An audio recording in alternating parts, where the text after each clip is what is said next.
जो प्रश्न संख्या 339, जो माननीय अध्यक्ष महोदय, उत्तर आ गया क्या? जो है मेरे प्रश्न का उत्तर आ गया। मैं जो पूर्व प्रश्न पूछना चाहूँगा, उत्तर आ गया तो फिर ये दिशा क्या सरकार जो है उत्तर भारत की नदियों के पानी को डाइवर्ट करके अपने मारवाड़ के सभी जिलों में किसानों को नहरी पानी जो सिंचाई के लिए उपलब्ध करवाने हेतु कोई अलग से आपकी वेस्टर्न राजस्थान कैनाल प्रोजेक्ट योजना की डीपीआर बनाकर लाभान्वित करने के बारे में कोई विचार रखती है?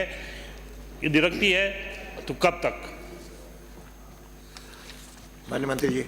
माननीय अध्यक्ष महोदय, मैं ओसिया से आने वाले माननीय वरिष्ठ विधायक को आपके माध्यम से बताना चाहता हूं कि भारत सरकार द्वारा देश की नदियों को जोड़ने हेतु राष्ट्रीय परिप्रेक्ष्य योजना एनपीपी के अंतर्गत 30 लिंक्स का चिन्हीकरण किया गया है।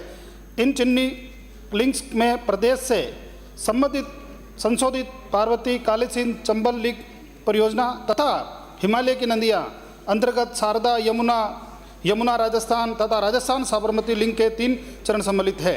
हिमालय की नदियों के अंतर्गत राजस्थान को पानी उपलब्ध कराने हेतु भारत सरकार के उपक्रम राष्ट्रीय जल विकास प्राधिकरण द्वारा शारदा, यमुना राजस्थान तथा राजस्थान साबरमती लिंक हेतु 3 अलग अलग फिजिबिलिटी रिपोर्ट तैयार की गई है, परंतु इसमें कार्य आगे हो जैसा कि डीपीआर बनाना आदि हेतु सभी संबंधित राज्य यथा उत्तराखंड। हाँ जी, उस उन्होंने जो पूछा है उत्तर तो इसको पढ़ना नहीं है। अब तो उनको जो पूछा है ना उतने सीमित रहो। अपन पूरी नियमावली नहीं। माननीय अध्यक्ष महोदय, क्योंकि भारत सरकार से जुड़ा हुआ मामला है, 2 देशों का मामला है, नेपाल के हित भी जुड़े हुए हैं, हिमाचल प्रदेश के हित भी जुड़े हुए हैं, उत्तराखंड के हित भी जुड़े हुए हैं माननीय अध्यक्ष महोदय। इसलिए पूछा लूनी नदी का है।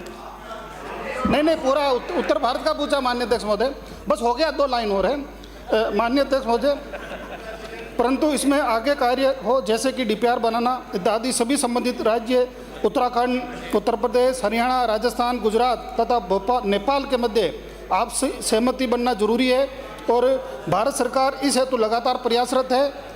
भारत सरकार द्वारा गठित special committee on interlinking of river द्वारा बैठक कर सहमति के प्रयास किए जा रहे हैं तथा इस क्रम में टास्क फोर्स का गठन भी किया गया है।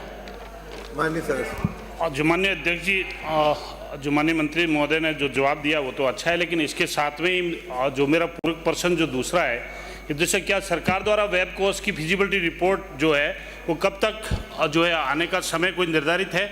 इसके अलावा जो मारवाड़ के सभी जिलों में जो गिरते भूजल स्तर को ध्यान में रखते हुए मरुस्थलीय किसानों के प्रत्येक खेत सिंचाई के लिए नहरी पानी पहुंचाने के लिए उत्तरी भारत की नदियां, ये जैसे जिसमें बोलना चाहिए सिंधु, आपकी झेलम, चिनाब, रावी, व्यास, सतलुज, जिनका पानी पाकिस्तान की ओर जाता है, और इनके अलावा घग्गर जो नदी है और बोल चाहिए यमुना है, इनका भी हरियाणा और बोल चाहिए पंजाब में जो नुकसान हो रहा है वो पानी को डाइवर्ट करके और हमारे पश्चिमी राजस्थान के अंदर खास करके जोधपुर और जैसे बाड़मेर, जैसलमेर, नागौर, प्रश्न पूछो, जैसे पाली, इन ऐसा जिलों के अंदर WRCP योजना आपके ERCP की तर्ज पर आप क्या बनाने का विचार रखते हैं या नहीं?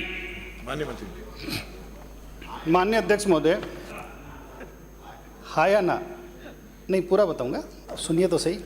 माननीय अध्यक्ष महोदय, बजट घोषणा 2023 के अनुपालना में वेबको संस्था को पश्चिमी राजस्थान नहर परियोजना की फिजिबिलिटी रिपोर्ट तैयार करने हेतु कार्य आदेश दिया गया है। इस फिजिबिलिटी अध्ययन में माई बेसिन के अधिशेष जल को कडाना बांध से सुजलाम सुफलाम नहर के माध्यम से जालोर जिले को पानी उपलब्ध कराए जाने का अध्ययन किया जा रहा है। वेबकोस द्वारा फिजिबिलिटी रिपोर्ट का प्रारंभिक प्रतिवेदन प्रस्तुत कर दिया गया है।